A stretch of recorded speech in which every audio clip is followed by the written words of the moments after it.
National Unity Day in India is celebrated every year on 31st of October. This day is celebrated to promote the spirit of nationalism and unity among Indian citizens.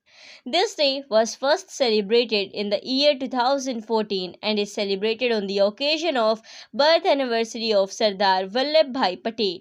Sardar Vallabhbhai Patel was born on October 31st, 1875 and was a freedom fighter who became India's first deputy prime minister and home minister after independence.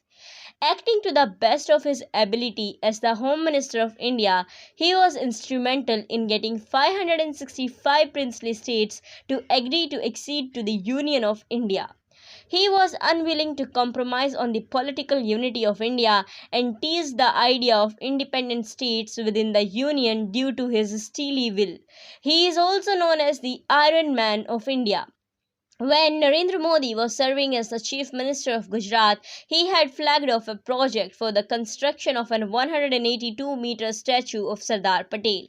Subsequently, when he became the Prime Minister, the Ministry of Home Affairs issued orders to celebrate National Unity Day in 2014. This day should be celebrated only on the birth anniversary of Sardar Patel on 31st of October.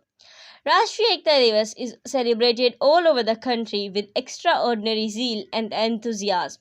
People everywhere pay tribute to the Iron Man of India and remember his contribution to a politically integrated. Sardar Vallabhbhai Patel was the first Deputy Prime Minister and Home Minister of India. He was the brain behind the political integration of India. Celebrating his birthday as National Unity Day has two important purposes. Firstly, to call Sardar Patel the Iron Man of India, and secondly, to remind us of integration and unity that strengthens our resolve for a unified India. Sardar Vallabhbhai Patel's birthday is an occasion to remember his efforts and honor his desire and vision for a united India. He was not only a great freedom fighter but also a great administrator who oversaw the partition of India and Pakistan and the political integration of India. Thank you. Jai Hind, Jai Bharat.